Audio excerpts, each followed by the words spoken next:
Welcome to our Loafy Nerds podcast. I'm Nas, and today we have packed a show for you. Joining me are my co-hosts Firstein and our special guests Aruna and Seno Solar. Thanks for being here, everyone. Thank you for having us. I believe I can speak for everyone that we are excited to dive into some of the hottest topic in the gaming world right now. Absolutely so. Let's kick things off with some big news from Nintendo. The Nintendo Switch 2 has been making waves, but not everyone is happy about the recent prices increase for its accessories. Aruna, can you give us an overview of what's been happening? Sure things. Recently, Nintendo announced a price hike for several Switch 2 accessories. These include items like the Pro Controller, Joy-Con controllers, and even carrying cases.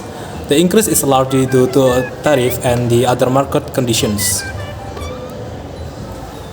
Oh my, that's a bummer for the consumers, and by consumer I mean us gamers. How significant are these price increases? Well, we are looking for an average increase for about 5 to 10% across the board.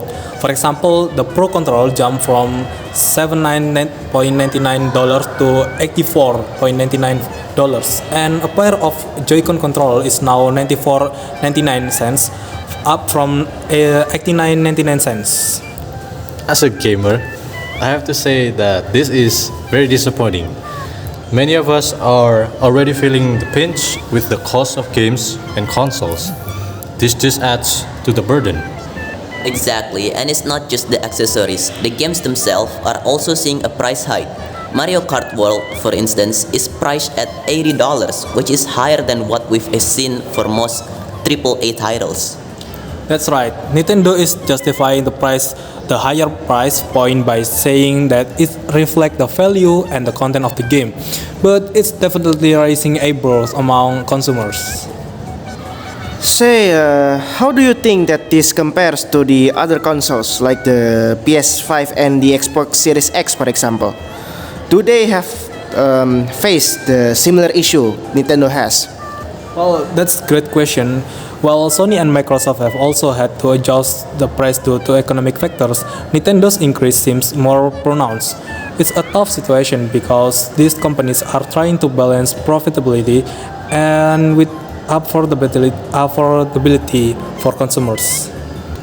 I think it's important to note that while these price increases are frustrating, they might not be permanent. So if market conditions improve, we could see prices stabilize or even decrease. That's a good point. It's always a balancing act of these companies. Now let's talk about the impacts on consumer. Seno Solar, can you give us reacting to these changes? There's definitely a mix of reactions. Some gamers are understanding of the situation, but many are voicing their frustration on social media and forums. It's a tough pill to swallow, but especially for those who were already planning to buy these new accessories. And let's not forget, what about the future? Do we expect more price increases, or this may be a bit of stretch, but can this be a just one-time adjustment? Well, it's hard to say for sure, but Nintendo has hinted that they'll continue to monitor market condition and adjust prices as needed. So it's possible we could see more changes down the line. Next, we have some exciting news from the gaming scenes. The horror game called R.E.P.O has been making waves on Steam. Aruna, can you tell us more about this game and its recent success? Absolutely. R.E.P.O is a cooperative horror game developed by the Swedish indie studio Semiworld. It was released in early access on Steam and has quickly become a hit. The game allows up to 6 players to team up and infiltrate haunted mansion to scavenge and extract treasure while evading vengeful spirits. Wow, that sounds really intense. Say, how has the game been performing in terms of sales and player numbers compared to other similar games?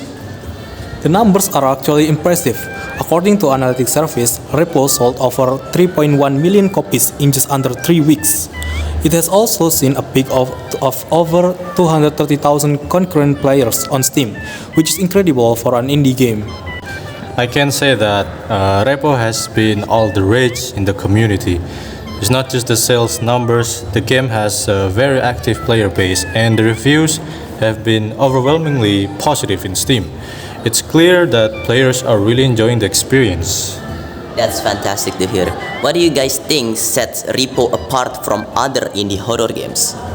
Well, I think it's the combination of cooperative gameplay and the unique physics-based interaction. The game encourages teamwork and communication, which add a layer of depth of the horror experience. Plus, the developers have been very responsive to community feedback, which has helped build a loyal fan base. And what about the future of the game?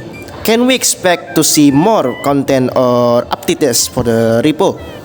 Sure, Semiwork has already hinted at new levels, enemies, and features coming to the games. They've also mentioned plans for improving matchmaking and adding a quality of life updates. It's clear that they are committed to supporting the game and its community. So I think that's one of the reasons why R.E.P.O has been so successful.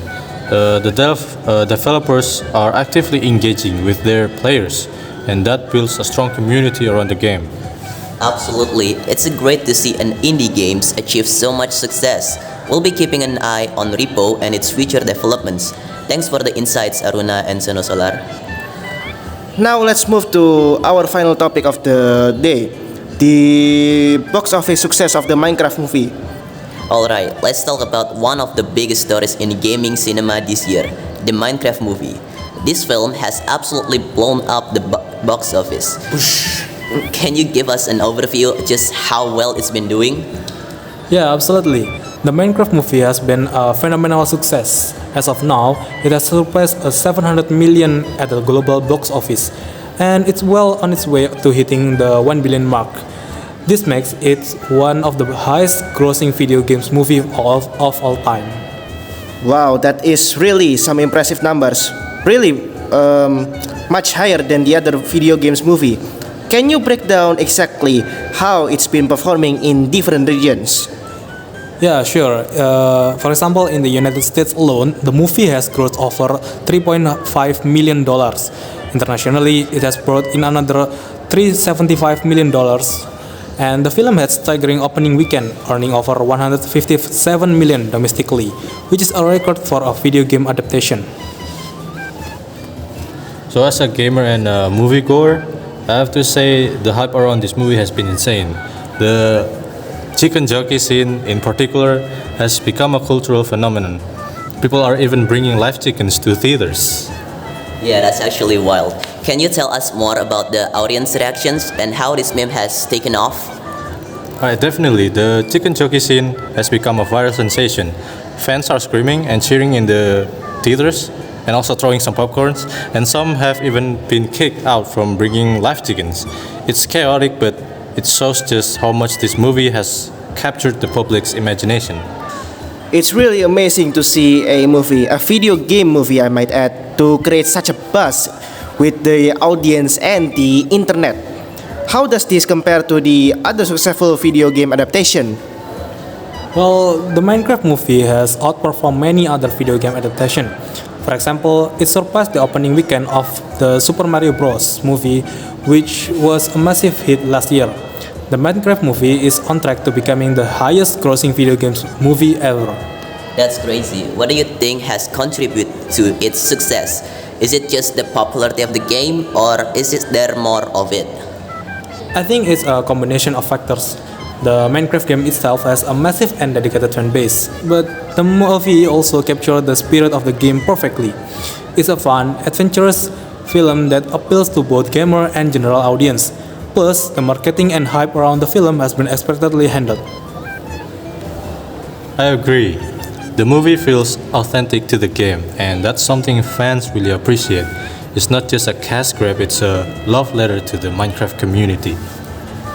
Speaking of the community, how exactly have the fans been reacting online? Have there been any notable trends or discussion in the internet? The online reaction has been overwhelmingly positive. Social media is flooded with memes, fan art, and discussions about the movie. The chicken jockey meme, in particular, has taken on a life of its own. It's become a symbol of the movie's impact and the enthusiasm of its fans. It's great to see such a positive response. What about the future of the Minecraft movie franchise? Do we expect to see sequels or even spin-off? Given the success of the first movie, I think it's almost certain that we will see more Minecraft movie. There have already been talks about a sequels, and I think the potential for spin-off and other media is huge.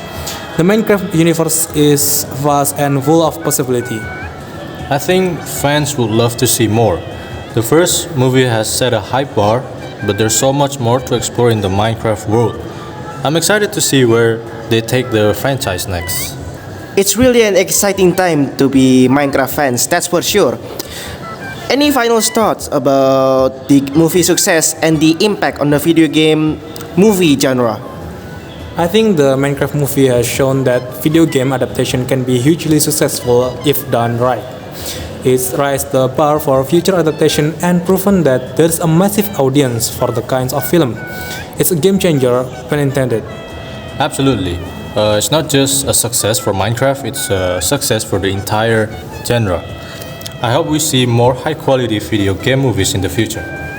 Thank you for both of your insights. The Minecraft movie is clearly a phenomenon and we'll be keeping an eye on its continued success and any future announcement that perhaps are discussions on the Minecraft movie. Thanks for joining us today, Aruna and Sino Solar. It's been a pleasure to having both of you on the show. Stay tuned for more gaming news and discussion in our next episode. And that's a wrap for our today's shows. Thanks for listening, everyone. Don't forget to share your thoughts, questions with us on social media. Until next time, keep gaming.